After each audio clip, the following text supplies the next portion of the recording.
Magandang gabi. Pambungad sa ating newscast ang dalawang magkahiwalay na insidente ng hostage taking sa Recto sa Maynila. Isang lalaking hindi raw pinasahod ng tama ang nang hostage ng dalawang biktima. Samantala sa Lipa City, Batangas, naipuslit naman ng isang suspect ang patalim sa loob ng isang shopping mall kung saan siya nang hostage ng isang babae. Narito ang ating balitang A to Z.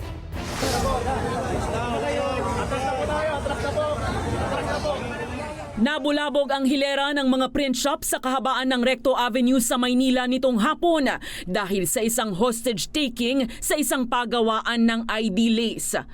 Ayon sa pulisya, pasado 3:00 nang magsimula ang pangho-hostage ng isang alias Juan na siyang empleyado umano sa naturang pagawaan. Hawak ang dalawang patalim, hinostage ng suspect ang dalawang biktima.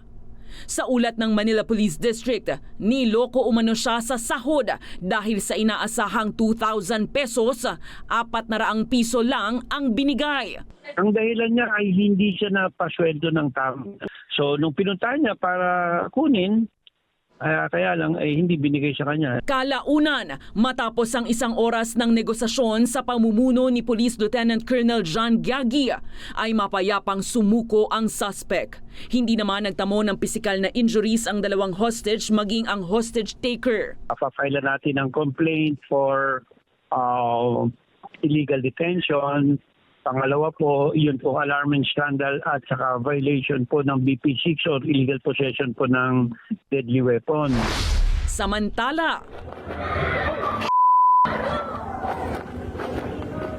nagkalat naman sa social media ang mga video ng isa pang hostage taking sa loob mismo ng isang shopping mall sa Lipa City, Batangas nitong Martes din ng hapon. Kuha sa phone cameras ng netizens ang isang lalaki na hawak sa leeg ang isang babaeng nakauniforme at suot ang isang ID habang nasa loob ng isang appliance store. Ang ginawa lang pong ng SM, parang pinalabas po nila yung tao sa part na yon. Agad namang rumisponde ang kapulisan at pinalikas ang mga tao sa paligid ng area ng hostage taking. At matapos ang mahigit 3 oras ng negosasyon, nahuli rin ng mga otoridad ang suspect at matagumpay na nailigtas ang babaeng hostage na agad binigyan ng atensyong medikal.